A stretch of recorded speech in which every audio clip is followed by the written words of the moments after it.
নিশ্চয়তাও আমাদেরকে রক্ষা করতে হবে, সেই নিশ্চয়তাও আমাদেরকে প্রতিষ্ঠিত করতে হবে। শুধু ভোটের অধিকার প্রতিষ্ঠিত করতে হবে না, ভোট প্রদানের অধিকারও আমাদেরকে নিশ্চিত করতে হবে। প্রিয় সহকর্মী বৃন্দ,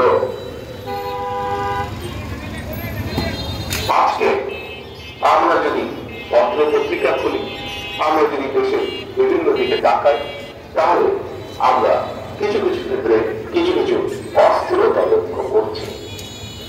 একজন রাজনৈতিক কর্মী হিসাবে, একটি রাজনৈতিক দলের একজন কর্মী হিসাবে পরিষ্কারভাবে আমরা বুঝি যে স্বাভাবিকভাবে আজকে যারা দেশ পরিচালনার দায়িত্বে আছেন অন্তর্বর্তীকালীন সরকার, আমরা খেয়াল করে দেখেছি এই অন্তর্বর্তীকালীন সরকারের বিভিন্ন বিষয়ে জনগণের মনে বিভিন্ন রকম প্রশ্ন দেখা দিয়েছে।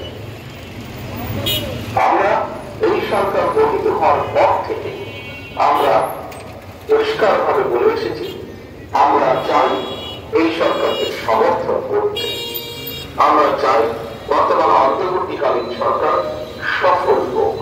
কারণ বাংলাদেশের মানুষ মনে করে যে এই অন্তর্বর্তীকালীন সরকার এই দেশের মানুষের অধিকার রক্ষার জন্য যা যা প্রয়োজন সেই কাজগুলো তারা করবেন। এই দেশের মানুষের রাজনৈতিক যে অধিকার বহু বছর আগে পলাতক স্বৈরাচার রাতের আধারে অস্ত্রের জোরে লুণ্ঠন করে নিয়ে গিয়েছিল, এই অন্তর্বর্তী সরকার একটি সুষ্ঠু এবং নিরপেক্ষ নির্বাচনের মাধ্যমে সেই অধিকার বাংলাদেশের মানুষের কাছে ফিরিয়ে দিতে